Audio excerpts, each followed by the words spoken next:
Evangelho de Mateus, capítulo 18, do verso 1 ao verso 5.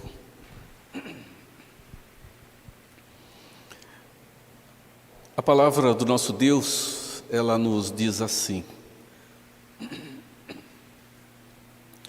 Naquela hora, aproximaram-se de Jesus os discípulos perguntando: Quem é porventura o maior no reino dos céus? E Jesus, chamando uma criança, colocou-a no meio deles e lhes disse: Em verdade vos digo que, se não vos converterdes e não vos tornardes como crianças, de modo algum entrareis no reino dos céus. Portanto, aquele que se humilhar como esta criança, esse é o maior no reino dos céus. E quem receber uma criança tal como esta, em meu nome, a mim me recebe. Amém. Meus irmãos, quem não quer ser bem visto aos olhos de Deus? Eu creio que todos os filhos de Deus querem estar bem diante do Senhor, não é? Como a gente dizia em outro tempo, quer estar bem na fita, né? Quer estar bem na fita, quer estar diante de Deus de forma que Deus olhe para nós e se agrade de cada um de nós, se agrade da nossa vida, se agrade da maneira como vivemos em família, da maneira como vivemos em sociedade, da maneira como honramos no trabalho, na escola, como honramos no dia a dia. E meus irmãos, nós observamos que algumas coisas têm tomado uma relação invertida dentro do tempo em que nós estamos vivendo. Ser o maior no reino de Deus é a questão que envolve o momento de Jesus com os seus discípulos. E ser maior no reino de Deus não significa simplesmente ser bem visto aos olhos do Senhor, mas significa algo mais que está bem presente dentro do caminhar da sociedade do nosso tempo, que é exatamente ter um relacionamento com o Senhor ou com a comunidade da fé e beneficiar-se dela. Jesus estava caminhando para o final da sua vida ministerial aqui, ele estava indo para a crucificação e já havia anunciado aos seus discípulos. O final da sua vida aqui estava próxima, a consumação da sua missão aqui estava chegando perto de se consumar e se realizar. E a palavra do nosso Deus diz que quando eles estavam na Galileia, ele diz essas palavras aos seus discípulos, e caminhando para a cidade de Cafarnaum, ele entra pela cidade, ele vê-se num momento muito próprio quando aqueles que reuniam valores para a manutenção do templo o procuraram e levantaram uma questão diante de Pedro: o teu mestre não paga os impostos do templo? E ali nós vemos mais um milagre acontecendo quando Jesus ordena a Pedro que vá pescar e tira da boca do peixe o que correspondia ao pagamento de imposto de 2 pessoas. E naquele instante algo se vê clareando como uma indagação no coração dos demais discípulos. Provavelmente, meus irmãos, na caminhada em que eles tiveram, Jesus disse: eu vou agora para o final da minha vida. Isso representava o inaugurar definitivo do reino de Deus aqui na terra, com a sua morte, com o seu sacrifício vitalício pela vida daqueles por quem ele veio para morrer. E os discípulos então já vêm vislumbrar a realidade do reino futuro, e diante disso provavelmente eles estavam conversando entre eles. Eu imagino que ali, como um dos comentaristas do Novo Testamento afirma, conversaram sobre quem seria entre eles aquele que estaria em prevalência dentro do reino eterno que haveria de vir. Bem, Pedro era alguém muito lembrado, e alguns têm dito que ali havia uma situação de até certo ciúme por parte dos discípulos. Mas, por outro lado, Jesus ele teve contato com Pedro e advertiu muito a Pedro. Chamou muito a atenção de Pedro. Então, provavelmente, ali estaria uma pessoa descartada dentro dessa situação. E, meus irmãos, a pergunta é esta: afinal de contas, quem é porventura o maior no reino dos céus? Aqui há uma expressão futura, há uma expressão escatológica, há uma expressão de algo que estará a acontecer quando o reino estiver definitivamente consumado, com a volta de Jesus Cristo, com definitivamente a instalação do seu reino e todos os valores de herança eterna estiverem dispostos diante daqueles que são os filhos de Deus. No entanto, meus irmãos, como diz Charles Dodd, é um já agora e um ainda não. O reino de Deus, ele já está presente hoje, porque Cristo já o inaugurou, mas ainda não está totalmente presente, porque a volta de Cristo ainda não aconteceu. E, meus irmãos, mesmo quando olhamos para o amanhã, olhamos para o ainda não, nós mergulhamos no já agora e entendemos que a realidade do reino, ela se faz presente na vida de cada um de nós hoje, porque vivemos como filhos do reino, vivemos como aqueles que têm o senhorio de Deus sobre as nossas vidas e que já vivem as bênçãos do reino eterno de Deus, agora consumados e consolidados em Cristo Jesus, dentro daquilo que nos é possível, dentro da realidade do antes da vinda de Cristo Jesus. Irmãos, afinal de contas, ser grande e ser maior no reino de Deus deve ser para nós uma situação de busca ou não. Vamos lembrar que Jesus está falando para os seus discípulos do presente. E no presente ele afirma aos discípulos que há algo que não pode ser deixado de lado. Então, pensando um pouco sobre a questão do reino presente, no aguardar do ainda não, que se consolidará quando Cristo voltar, eu quero destacar alguns aspectos, não apenas dentro dos versos de 1 a 5, mas tomando o capítulo de número 18. Uma primeira situação é olharmos para a nossa vida e para a sinceridade do nosso coração diante das indagações que temos a liberdade de fazer ao Senhor. Davi foi uma pessoa exímia em interrogação diante de Deus. Ele levanta muitas perguntas. Davi, olhamos para o livro de Salmos e vemos quantas vezes ele interroga Deus.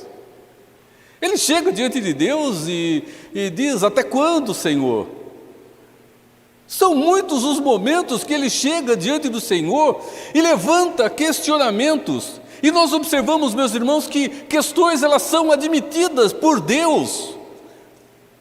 Mesmo questões que não venham com tanta clareza, ou com tanta honestidade do coração, ou com pretensões escusas.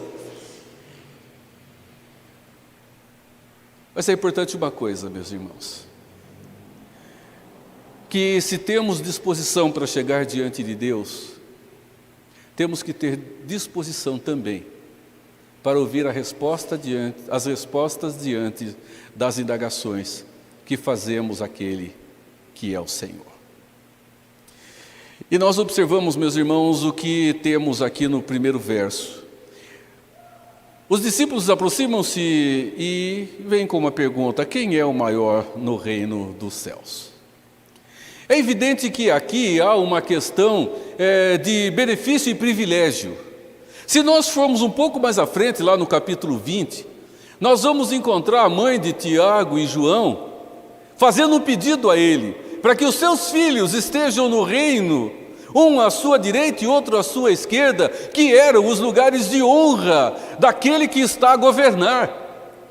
Então, o que ela está pedindo é que esses dois filhos, no reino, tenham autoridade somente abaixo daquele que é o Senhor, daquele que tem a predominância do reino, daquele que é o rei, daquele que é o Senhor. E, meus irmãos, esta é uma disposição que mostra agora uma posição de autoridade sobre outros. E a pergunta é essa: quem vai ser o maior no reino dos céus? Quem vai ser o maior que pode ter domínio sobre os outros, que seja maior, que seja superior àqueles que estarão como subalternos, olhando para a realidade do reino? Jesus já havia dito que dentro do reino de Deus, do reino futuro, haverá distinções não de maior importância ou menor importância, mas haverá uma distinção que quando chegarmos lá nós descobriremos exatamente como é, porque agora só nos sobra e só nos resta uma grande interrogação.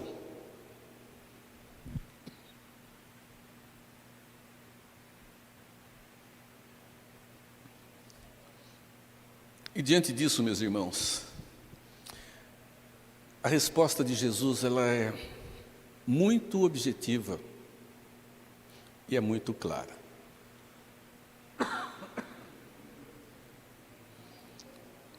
Jesus responde mais uma vez usando um exemplo do dia a dia, da vivência cotidiana. Ele toma uma criança e apresenta essa criança, e com esta criança ele responde à indagação daqueles discípulos quanto ao maior no reino dos céus. Meus irmãos, um primeiro aspecto aqui, depois dessa pergunta, é o de entendermos que o reino de Deus, ele diverge radicalmente da realidade do que vou chamar aqui de reino terreno.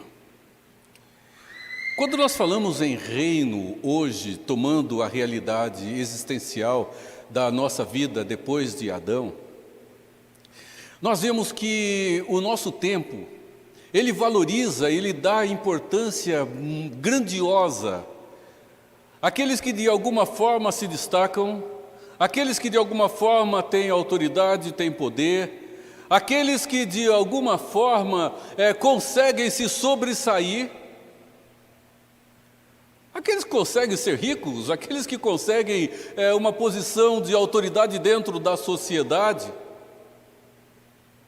E nós observamos isto claramente quando vemos a distinção que há dentro dos relacionamentos que temos. Eu tive uma experiência muito interessante alguns anos atrás. Pastor nunca faz velório, não é, reverendo Herbert? Nunca faz, né? Pouco. Né? Porque a gente faz velório de pessoas que a gente nunca viu. E eu saí um dia, eu fui para um funeral, eu estava assim, de terno. E eu precisei passar numa loja. Só me faltaram chamar de doutor na loja. Eu entrei de terno, e é uma loja que eu sempre entrava. E eu percebi que me trataram de forma diferente porque eu estava de terno, né?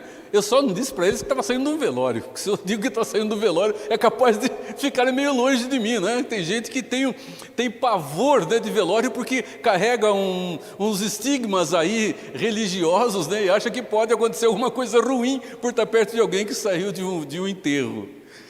É só um exemplo, e nós vemos que há uma distinção dentro da sociedade que às vezes é velada, mas não é tão velada assim quando nós experimentamos certas situações. E a nossa sociedade, ela vive desta maneira. Aqueles que têm maior destaque, maior proeminência, aqueles que têm maior autoridade social, são aqueles que são bajulados, são queridos, que são tratados de maneira melhor. Aqueles de uma classe inferior, meus irmãos, normalmente sofrem muito, e às vezes dentro de uma mesma situação em que deveriam ser tratados com igualdade. Então Jesus, ele ensina algo. Se nós pensarmos na realidade do reino, nós vamos ver que há uma profunda distinção entre o reino de Deus e entre a vida social que temos na relação que há depois de Adão, com o pecado prevalecendo sobre os nossos corações. Meus irmãos, nós observamos que o reino de Deus, ele nos leva a entender que aquela síndrome de Gabriela não pode fazer parte da vida daqueles que estão no Senhor. A síndrome de Gabriela é aquela: eu nasci assim, eu cresci assim, eu vivi assim, eu sou mesmo assim, Gabriela no final, né? Quer dizer, eu não mudo. A palavra de Deus, ela nos afirma aqui, que se alguém quer, entre aspas, estar bem na fita com o Senhor, ele precisa estar atento para o que Deus está falando à nossa vida, ao nosso coração, às nossas atitudes, aos nossos pensamentos, a realidade que nós vivemos hoje. E mostra que não há nenhum de nós, ninguém, que não esteja sujeito à mudança e à transformação dentro da sua vida. Jesus toma uma criança e ele diz: verdadeiramente eu digo a vocês, se vocês não se converterem e não se tornarem tais como crianças, de modo algum vocês entrarão no reino dos céus. A mudança ela é fundamental na nossa vida. E meus irmãos, enquanto na sociedade sem Deus, mudança é sinal de fraqueza, no reino de Deus, mudança é sinal de grandeza, porque ela implica em uma sujeição à verdade de Deus, ela implica em olhar face a face para o Senhor e mostrar que maior é o Senhor que está em nós do que a realidade da nossa sociedade ou do nosso próprio coração, que tenta nos subjugar e fazer com que nós estejamos sujeitos ao que o nosso próprio coração quer. A gente costuma dizer o seguinte, quando vai fazer alguma coisa para alguém, né? É de coração. Já disseram isso? Tem aquela famosa frase: é simples, mas é de coração. Aqui também fala assim? Também. É simples, mas é de coração. Eu não creio que seja necessário dizer isso, né? E há um perigo, porque os profetas dizem que o nosso coração é enganoso. E o nosso coração, ele joga a nosso favor. E jogando a nosso favor, ele joga contra nós, porque ele defende os nossos interesses dentro da nossa inclinação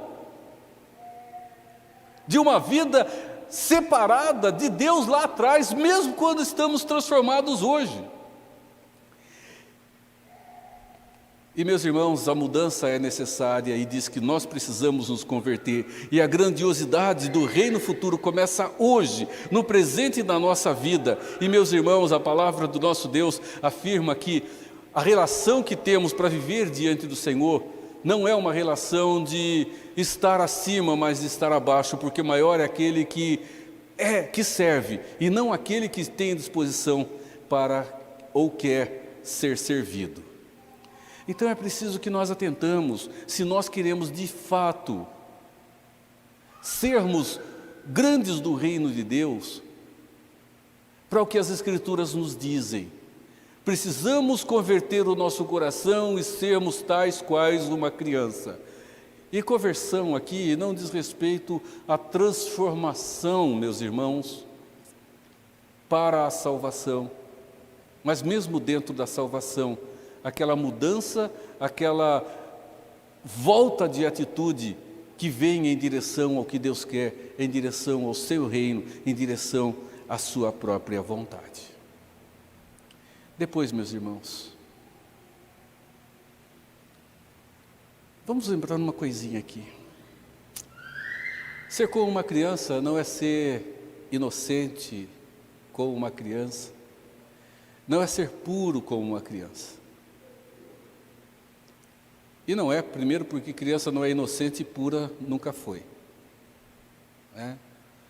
Aquela história de criança, que uma criança ela nasce pura, sem mancha, e que ela vai sendo corrompida na caminhada dos seus dias, não condiz com as Escrituras. Davi disse: eu nasci em iniquidade, em pecado me concebeu a minha mãe. Então a criança, quando é concebida, ela já é um pecadorzinho que está sendo concebido ali, já nasce nessa condição, precisando de salvação, precisando de Jesus na sua vida, como qualquer outro que já cresceu. Então é uma atitude, meus irmãos, de humildade, é uma atitude de simplicidade, é uma atitude de sujeição e uma atitude grande de dependência daquele que é o único que tem e pode cuidar da vida de cada um de nós. Quem não se colocar diante do Senhor assim,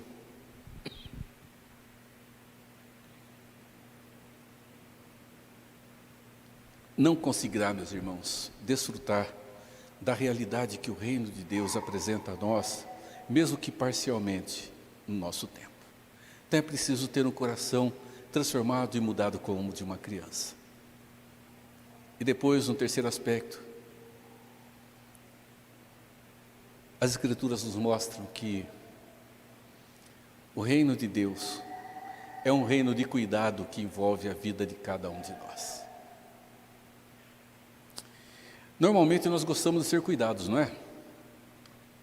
Não é assim? Nós gostamos de ser cuidados. Quem não gosta de ser cuidado? Todo mundo gosta. Todo mundo gosta. Agora olha para o que Jesus está nos afirmando aqui. Ele diz que nós podemos ser duas coisas na vida das pessoas que estão próximas de nós. Ele está falando dos pequeninos. Esses pequeninos relacionam-se a pessoas que estão ligadas a Ele, e pessoas que estão ligadas a Ele na sua vida pueril ainda, de fé, está lá no começo das coisas, está caminhando e está crescendo, e eu creio que essa relação de caminhar e crescer, ela não vai terminar nunca, porque não há ninguém que já tenha atingido o estágio absoluto de maturidade ou da varonilidade, não é? Como o apóstolo Paulo fala em Efésios, da pessoa de Cristo Jesus. Meus irmãos, os versos 8 e 9, eles levantam para nós aqui uma interrogação. Como você se sente? Como instrumento de bênção ou como uma pedra de tropeço na vida das pessoas que estão à sua volta? Porque essa é a questão que Jesus envolve aqui. Aqui há uma relação de maneira direta, mostrando que há uma responsabilidade muito grande e de juízo. E aqui ela externa-se, envolvendo a vida das pessoas que são ímpias. Mas infere também a realidade da vida daqueles que estão dentro do reino e que são filhos de Deus. Afinal de contas, meus irmãos, somos instrumentos de bênção ou instrumentos de pecaminosidade na vida de alguém? Meus irmãos, há uma inferência direta a cada um de nós. E desta forma, olhamos para a relação dos filhos de Deus, e aqui a questão é de maturidade, crescimento e desenvolvimento.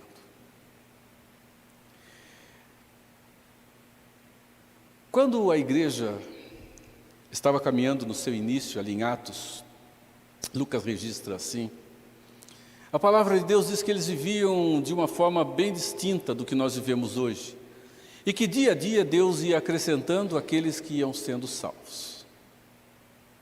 Significa que Deus vai colocando as pessoas que Ele salva aos cuidados daquelas outras que já são mais maduras. Coloca sobre a nossa responsabilidade, a de cada um de nós, não a de nós, pastores e presbíteros, não a de nós, pastores e líderes da igreja, mas sobre a responsabilidade de todos aqueles que estão ligados e unidos na relação da fé. E meus irmãos, o que nos diz aqui, eu estou tomando aqui uma expressão de um escritor, D.A. Carson, que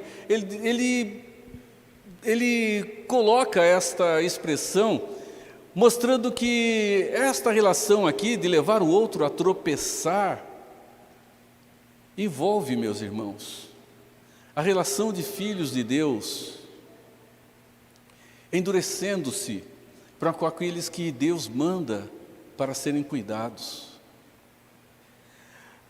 Aqueles, meus irmãos, que são rejeitados dentro da comunidade da fé, daqueles que são ignorados. Não é uma relação apostasia. Eu sou de um tempo de mocidade, eu não vou falar de quantos anos, senão vocês vão descobrir que eu já tenho mais de 60 anos, né? Então eu não vou dizer. em que a igreja presbiteriana, o único salvo do quarteto, que a igreja presbiteriana, ela era chamada de sorveteriana. Alguém se lembra dessa expressão? Mas você não é tão velho assim. Quer dizer, né? Tá certo. Essa não cresceu muito, né? Mas não está ali. Chamava de sorveteriana. Havia todo um contexto que dizia respeito à nossa forma de culto. Porque nós não tínhamos isso, não tínhamos aquilo, não fazíamos isso, não fazíamos aquilo, não éramos, com aspas, batizados com o Espírito Santo, né? Antes era batismo com o Espírito Santo, hoje é reteté, né? Hoje o negócio é reteté, né? Antes era batismo com o Espírito Santo, ser batizado com o Espírito Santo. Quando batizava com o Espírito Santo, então caía fogo. Gente, tem uns negócios estranhos. Vai lá na Bíblia e vê o que aconteceu quando Deus mandou fogo, para ver se o povo ficava pulando ou se virava churrasquinho aniquilado. Dá uma olhada lá, né? E o povo, né, dizia que nós éramos sorveterianos porque nós não ficávamos pulando, batendo palmas e fazendo muitas coisas assim, porque éramos frios, o Espírito não estava em nós, né? E dentro dessa frieza nós vivíamos longe de Deus e coisas desse tipo. Eu creio que a frieza, meus irmãos, ela não acontece porque a gente não vive aí o reteté da pós-modernidade, né? Curiosidade, vai lá, digita lá no Dr. Google reteté nas igrejas evangélicas, você vai ver o que é esse negócio aí. Você vai se horrorizar e ao mesmo tempo você vai rir muito daquele negócio, porque dizem que aquilo é culto, né? Se a gente for para as escrituras, não sei de onde tirar esse negócio, né? Se o Espírito Santo está fazendo aquilo hoje, ele mudou muito, viu? Porque ele revelou uma coisa e está fazendo outra, né? O negócio é meio esquisito. E, meus irmãos, eu creio que a frieza não está na maneira como estamos aqui adorando ou não, mas da maneira como nos relacionamos uns com os outros, como recebemos as pessoas que Deus salva e coloca no nosso meio para ser cuidada. Como, meus irmãos, nós agasalhamos os infantes da fé que Deus traz para diante de nós. E eu creio que nós perdemos muito, demasiadamente, quando nos tornamos, sim, em certo aspecto, uma grande pedra de tropeço, porque Deus nos manda muita gente, e nós simplesmente dizemos, boa tarde, bom dia, boa noite, e não nos interessamos para a vida da pessoa, e muitas vezes a pessoa está sendo mandada aqui para ser cuidada, porque ela está precisando caminhar na fé, crescer na fé, ela está com problema, ela está vivendo situação que aqui, onde Deus a mandou, há condição para que ela seja cuidada. Deus não manda alguém para cá, meus irmãos, sem que aqui, Igreja Presbiteriana do Jardim Maringá, haja irmãos que cuidem e tenham de Deus toda a condição para cuidar, levar à maturidade essas pessoas, esses irmãos que Deus está colocando aqui. Nós, meus irmãos, pecamos diante de Deus quando não agasalhamos estas pessoas como Deus quer, porque não nos tornamos simples como uma criança nas mãos deles, dependente dele, e pronta para ouvi-lo dentro dessa relação de cuidado. Podem ter certeza que se na nossa comunidade um filho de Deus não for agasalhado, Deus vai encontrar quem cuide dele, mas vai nos responsabilizar por esse não cuidado que não aconteceu. Jesus diz, ai daquele que viver dessa maneira. Ele usa o mundo aqui. Eu pastoreei perto de Ribeirão Preto, entre Ribeirão Preto e Araraquara, a Igreja Presbiteriana de Guariba. Ali a gente viveu uma situação muito interessante. A igreja lá não tinha a beleza e a estrutura desta, era pequena, o templo muito feio, destruído que estava, ele estava condenado, então a gente se reunia no fundo. Era um salão social que foi improvisado e transformado em um templo. Quando eu cheguei, a gente tinha ainda arame recozido, pendurado no teto, lâmpadas com pendentes ali, era um fio puxado. O piso era de concreto, mas lá eles não usam pedra britada, eles usam pedra de rio para fazer concreto. Então é tudo redondinho assim. Então cheio de pelotinha, era desse jeito. E a gente se reunia ali, era no fundo, um lugar que para chegar lá teria que conhecer. Porque na frente tinha umas duas luzinhas, entrava por um corredor comprido, umas luzes do lado que iluminavam, por mais que iluminasse ainda não seria um lugar tão iluminado. E um determinado dia, chegou uma pessoa ali na igreja, depois eu fui conversar com ela, e ela foi me contar a sua história. Era um dependente químico, já tinha perdido o emprego, tinha perdido a namorada e tinha perdido a família, porque a família o havia colocado para fora de casa. E ele saiu naquele final de tarde, começo de noite, com a intenção de pôr fim à vida dele. Não sobrou nada. Não tenho emprego, minha namorada me largou, não tenho mais a namorada. Os meus pais e irmãos não me querem mais dentro de casa, não tenho nem lugar para ficar. Não me sobra outra coisa a não ser pôr fim à vida. E ele saiu com essa intenção. Ele conta para a gente que a distância da casa dele até onde é a igreja é uma distância considerável. E ele começou a sair, ele saiu pela rua, perdido, vagando por lá, com a intenção de chegar e cometer um suicídio. E ele começou a andar pela rua e chegava numa esquina, ele tinha uma vontade enorme de virar a esquina. Ele virava e andava. Aí chegava numa outra vontade de virar, e foi fazendo assim. A vontade vinha e ele fazia. Ele chegou, foi andando, parou, ele teve vontade de entrar num portão meio escuro. Ele entrou naquele portão e foi até o fundo. Quando ele chegou, estava acontecendo um culto. E ele chegou, tinha um diácono, assim igual nós, morenão assim, sabe? Morenão bonito, né? A maioria, né? E esse diácono, ele era daquele tipo que tinha sorriso no rosto o tempo inteiro. Esse rapaz chegou, ele pegou e deu um abraço nesse rapaz. Era costume dele. Ele deu um abraço, olha, seja bem-vindo, vem cá, botou ele sentado, sentou do lado. Então vem aqui, fica aqui, senta aqui. E ficou ali, depois do culto conversou com ele, veio, me apresentou o rapaz, fedido que estava. Estava cheirando mal, de muito tempo sem tomar banho.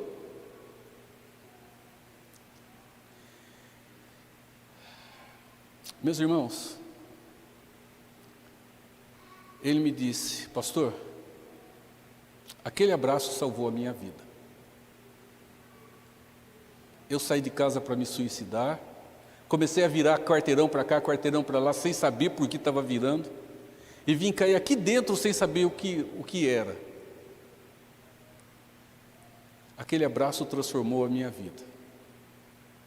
De fato, o que transformou a vida dele não foi um abraço, o Espírito Santo fez isso. Mas, meus irmãos, Deus o mandou para lá, eu não tenho dúvida nenhuma disso. Mas quando ele chegou, alguém teve coragem de pegar e chegar para o rapaz mal cheiroso, fedido, dar um abraço nele, sentar do lado dele e ficar ali auxiliando durante todo o culto.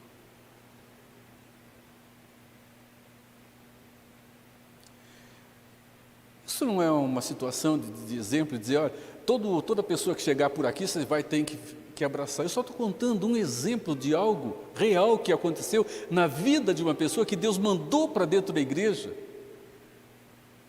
E que não foi o pastor, não foi nem um presbítero, um irmão que estava ali, um diácono que estava na porta, que não precisaria ser um diácono, porque se ele não fosse um diácono, ele faria isso porque era hábito dele.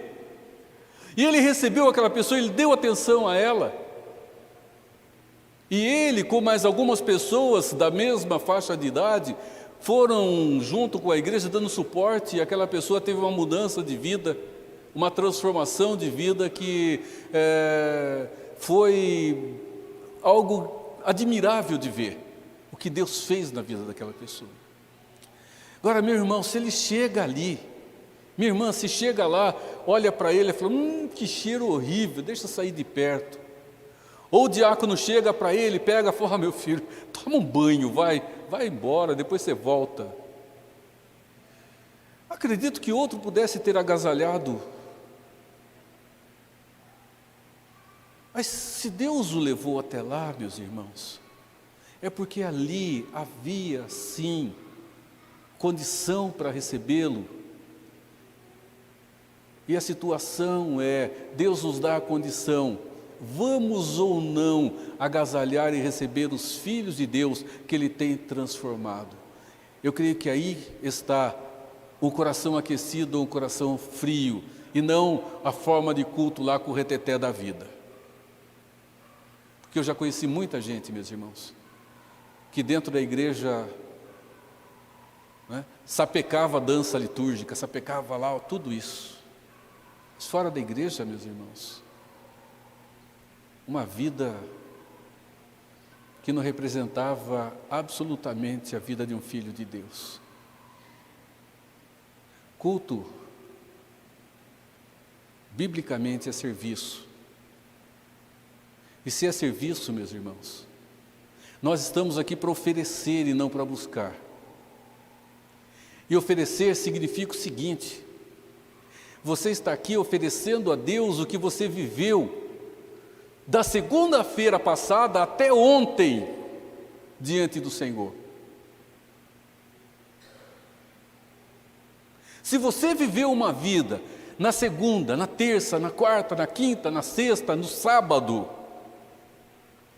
de glorificar a Deus com a simplicidade do seu dia a dia, com o seu lavar de louça, com o seu lavar de roupa, com o carpir o quintal, com o fazer compra, com o cuidar de um filho, com o cuidar dos pais ou qualquer outra coisa assim, você tem o que oferecer.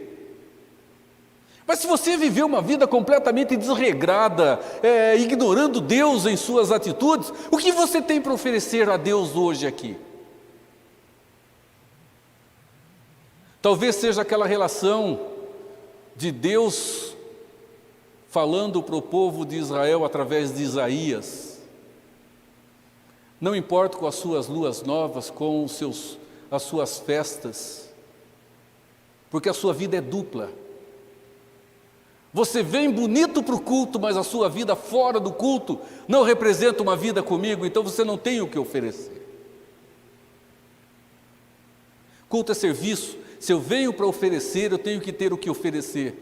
Quando você entra por essa porta no domingo à noite, o que você tem para oferecer a Deus, vivido durante a sua semana?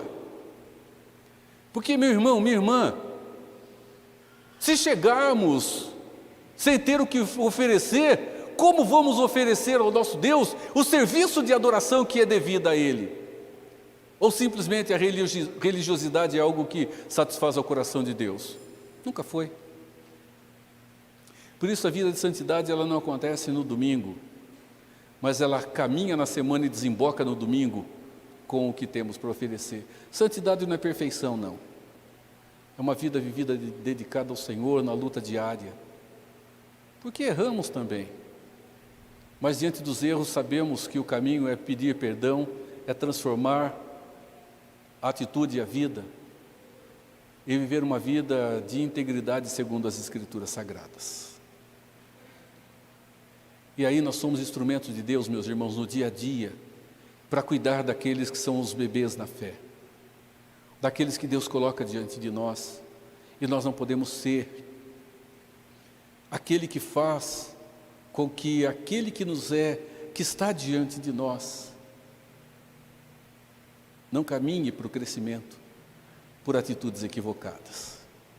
William Hendrickson resume esse texto da seguinte forma: ser bondoso com os pequeninos, e ele coloca o seguinte: ser bondoso com os pequeninos é tornar-se como um deles.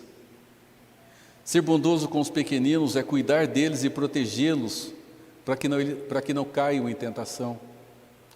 Ser bondoso com os pequeninos é tê-los em alto apreço. E ele envolve aqui a parábola da ovelha perdida. Ele diz, é cuidar delas. Caso se desviem, ir buscá-las. Encontrando-as, curá-las, cuidar delas e trazê-las de volta. Irmãos, essa é a realidade da igreja.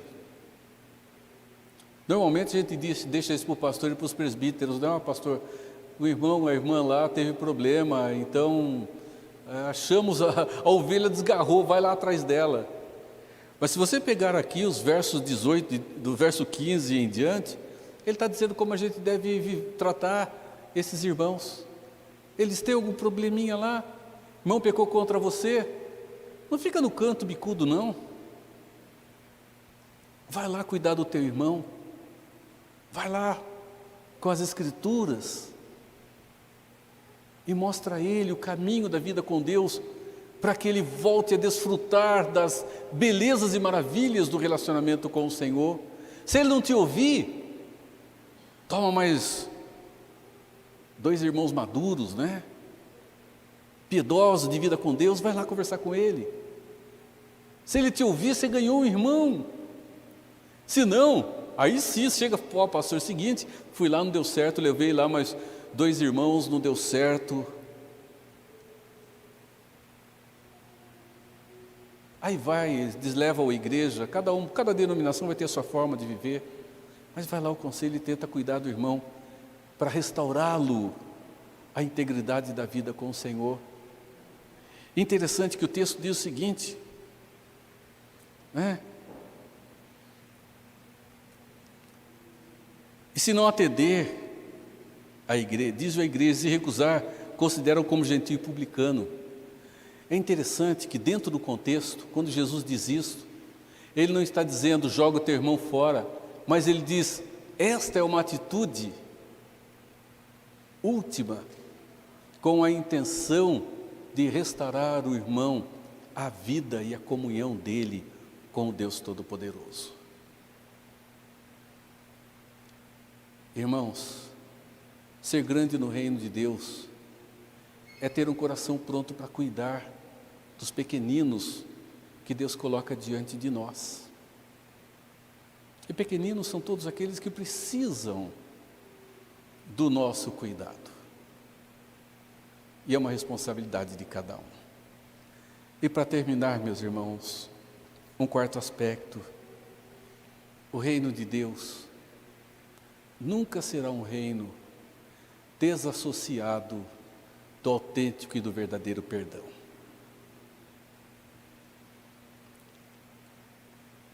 Verso 21 e 22. Quando Jesus diz tudo isso, Pedro levanta uma interrogação. Senhor, até quantas vezes devo perdoar o meu irmão? Até 7 vezes? A tradição rabínica, ela considerava 3 vezes o limite suficiente de perdão para alguém cometendo um erro.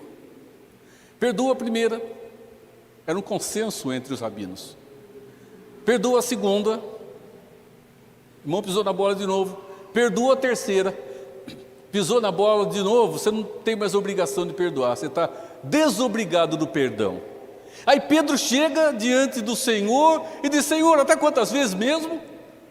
Olha, se a tradição rabínica falava em 3, Pedro chega, fala em 3 e dobra isso, né?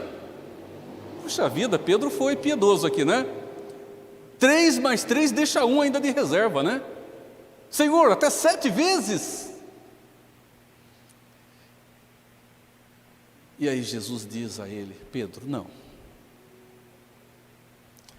Até 70 vezes 7. Mas ele achou que 3, né? 3 já era um limite bom. Ele foi super piedoso, falou em 7. 490? Tá bom demais, né? Quem é casado aqui? Levanta a mão. Ô, bênção. O seu cônjuge já te perdoou 490 vezes? Desde que vocês se casaram? Já? Já perdoou o Herbert 490 vezes desde que vocês se casaram, Nádia? Pastor, a gente brinca. Eu estou sendo mais complacente, desde que vocês casaram. Deu 490? Deu? Está no superávit então?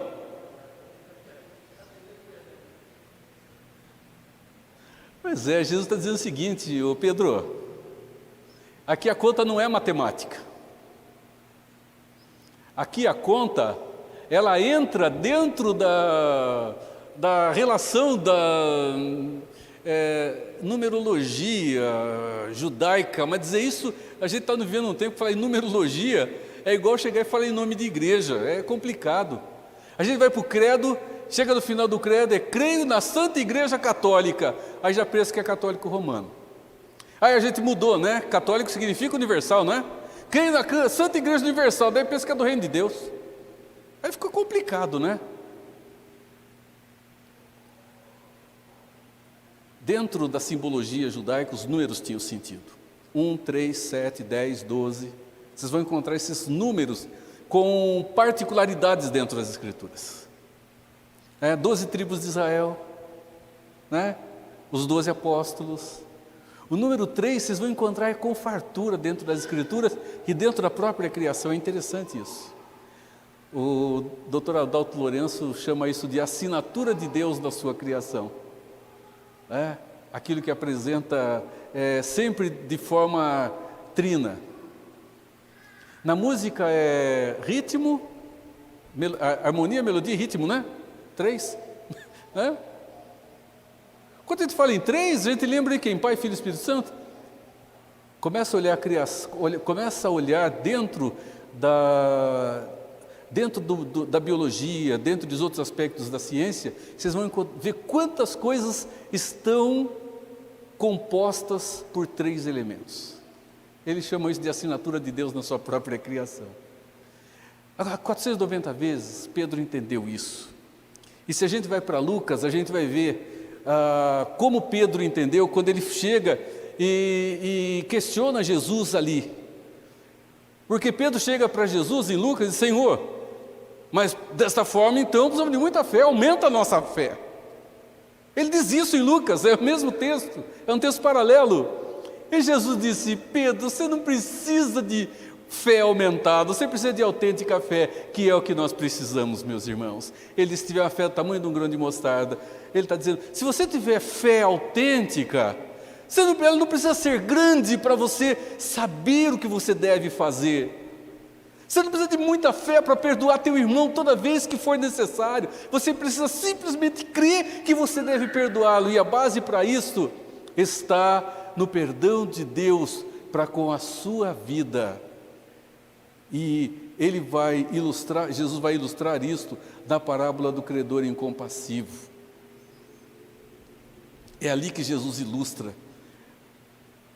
Um devia 10.000 talentos, outro 100 denários. A diferença é gritante. E meus irmãos, perdoamos um ao outro e devemos fazer isto, porque, meus irmãos, perdoar o meu irmão toda vez que for necessário é infinitamente menor do que o perdão de Deus a nós naquela cruz, quando Jesus deu a sua vida por nós. Ali Ele paga a nossa dívida, Ele assume a nossa dívida. Significa que o Pai não cobrará mais. Irmãos, erramos quando dizemos perdão é esquecer. Perdão nunca foi esquecer. Perdão é assumir o ônus da culpa. Quando nós perdoamos, dizemos: a tua dívida agora é minha, e eu não te cobro mais por ela, porque eu te perdoei. Porque agora o meu sacrifício por você é não cobrá-lo, porque na sua ofensa contra mim, agora, eu o considero uma pessoa sem dívida para comigo. Isto é o perdão, não é esquecer, mas dizer ao outro que agora ele não te deve nada, porque no pagamento de Cristo na cruz, a relação da dívida ela acontece da mesma forma para com aquele que está diante de nós. Meu irmão e minha irmã, se há uma atitude que os crentes devem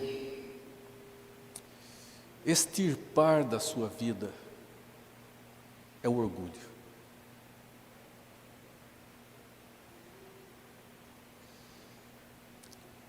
E eu quero terminar aqui.